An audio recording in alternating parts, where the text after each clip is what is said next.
Bonsoir à vous, Mohamed Bachir Ladan. Nous sommes ici sur la place des Évolués, dans le premier arrondissement de la ville de Kinshasa.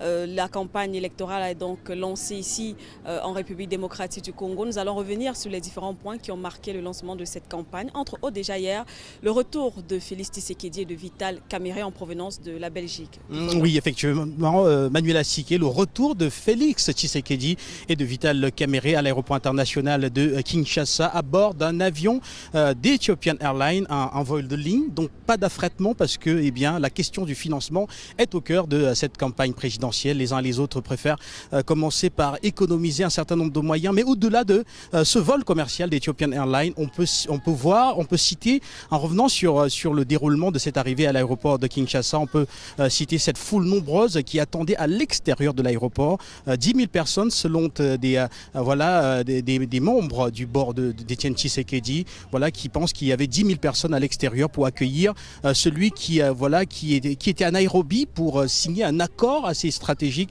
avec Vital Kamerhe. Les deux d'ailleurs ont annoncé qu'ils battront campagne ensemble dans les prochaines semaines. En ce moment, ils sont en train de travailler à mettre sur pied une stratégie commune de campagne, et il y a un accord là-dedans, Manuel Assiké, c'est que si l'un est élu président, en parlant ici de Félix Tshisekedi, Vital Kamerhe sera son premier ministre, et certains déjà commencent à entrevoir quelques difficultés d'ordre idéologique, parce que rappelez que Félix Tshisekedi, lui, il est plutôt socialiste, alors que de l'autre côté, on a un candidat qui est de centre-droite.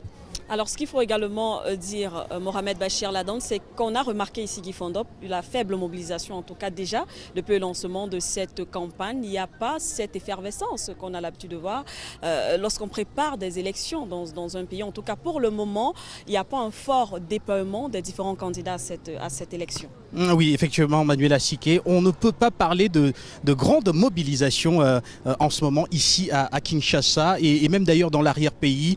Ouais. Ça démarre très timidement. On a parcouru les rues de Kinshasa depuis ce matin. On voit des affiches de campagne, mais surtout du candidat du FCC, le Front, Emmanuel Ramazani. Voilà, Emmanuel Ramazani Chadari, qui est présent à peu près dans 20 à 25%, qui est présent sur 20 à 25% des panneaux d'affichage. Mais au-delà de cela, il y a une extrême rareté des affiches de campagne des autres candidats à cette élection présidentielle, même si Félix Tshisekedi est aussi est représenté peut-être à disons 10 ou 12%, ici suivi de d'autres candidats, de d'autres candidats qui eux sont par contre extrêmement rares sur les affiches publicitaires ici à Kinshasa. On peut parler, on a interrogé les Kinois qui ont affirmé qu'ils pourraient comprendre certains candidats, parce que la question financière est au cœur de cette campagne électorale. Il faut avoir des moyens pour se déployer rapidement, il faut des avions pour parcourir le pays, il faut également de l'argent pour assurer le branding de la ville de Kinshasa. On nous annonçait justement, en tout cas, que l'un des principaux candidats à cette présidentielle, entre autres Martin Fayoulou, n'a pas encore justement commencé son déploiement de manière effective, faute de financement. Il y a eu des promesses de financement, mais il n'est pas encore entré en possession de cet argent, d'où peut-être aussi ce qui expliquerait cette timidité ou encore son absence sur le terrain. Oui, on pourrait attribuer, même s'il est vrai qu'il a déjà effectué un retour triomphal ici à Kinshasa. Il y avait plus d'une dizaine de milliers de personnes mobilisées à l'extérieur de l'aéroport international de Kinshasa pour l'accueillir. Cela s'est transformé par la suite en meeting. Il y a eu par la suite un lancement sous le symbole de la foi chrétienne, mais toujours est-il, de la foi autant pour moi, mais toujours est-il qu'il y a une question de financement au cœur de tout cela. Que ce soit du côté de Vital Kamerhe et Félix Tshisekedi, on dit attendre, n'est-ce pas, les financements des grands mécènes de la politique congolaise, et également des militants pour pouvoir lancer véritablement les opérations. Et du côté de Martin Fayoulou, il est clair que des financements sont attendus, des grands soutiens comme Jean-Pierre Bemba ou encore et surtout Moïse Katumbi, qui ici se présente comme étant un support financier de poids. Alors, on a aussi cette information, Guy Fondop, on ne sait pas, peut-être que vous allez la confirmer. Etienne Tshisekedi qui demande à ses militants de voter Martin Fayoulou. Oui. C'est exact? C'est exact, Manuel Asiké. Etienne Tshisekedi qui demande à ce que, Félix Tshisekedi. Félix Tshisekedi, merci. Voilà, qui demande à ce que, qu'on vote, qui demande à ce que les partisans de Martin Fayoulou votent massivement pour lui à l'élection présidentielle du 23 décembre prochain, parce que contrairement à Martin Fayoulou, lui, il dit qu'il ira aux élections avec ou sans la machine à voter. Et vu que Martin Fayoulou, lui, il campe sur ses positions, il dit que si on ne retire pas la machine à voter, pas la peine d'aller à cette élection présidentielle. Donc voilà, l'un de ses challengers du côté de l'opposition dit qu'il ira lui sans cette machine à voter, qu'il ira lui avec ou sans la machine à voter, et donc appelle les partisans de l'autre à voter massivement pour lui. Voilà, donc entre autres, ce sont donc Mohamed Bachir Ladande les points essentiels que nous avons pu relever tout au long de cette campagne.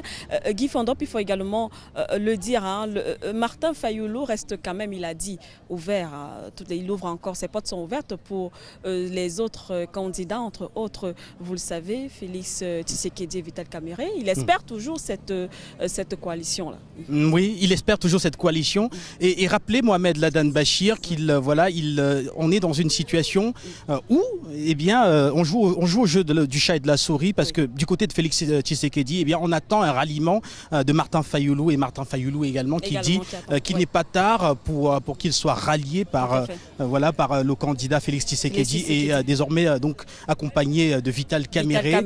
Et donc ça nous rappelle certains théâtres d'opérations électorales en Afrique, où il y a toujours au sein de l'opposition ce jeu-là où chacun voudrait être soutenu. Être le leader, absolument, en tout cas, celui qui va représenter l'opposition. Voilà, donc Mohamed Bachir Ladande, je pense que nous sommes arrivés au terme de ce point, en tout cas en ce qui concerne cette journée du 28 novembre 2018, ici à Kinshasa. Nous avons bien sûr tendu le micro aux Kinois. Vous allez certainement avoir des images, et nous avons pris le pouls en ce qui concerne leurs attentes, justement, et bien sûr aussi, de toutes les façons, ce qu'ils attendent de celui-là qui pourra être élu à la tête du Congo Kinshasa. Guy Fondop, je pense que c'est la fin. Oui, voilà, nous avons donc donné la parole aux Kinois. Ils nous ont dit ils attendaient du président de la République d'abord qu'il soit quelqu'un qui garantisse la paix et la stabilité, mais surtout qui apporte des solutions concrètes en matière de croissance inclusive, pour pour que la richesse soit mieux redistribuée entre tous les Congolais. Et d'office, on voit que ça doit être quelqu'un de jeune quand on connaît tous ces challenges.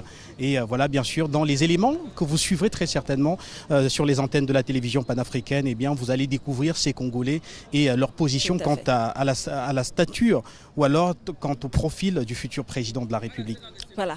Merci Guy Fondop. Merci à vous également, Mohamed Bachir Ladande, ici sur la place des Évolués, dans le premier arrondissement de Kinshasa. Guy Fondop, Manuel Asiké, Milor Tinda et bien sûr Yannick Son pour Afrique Média.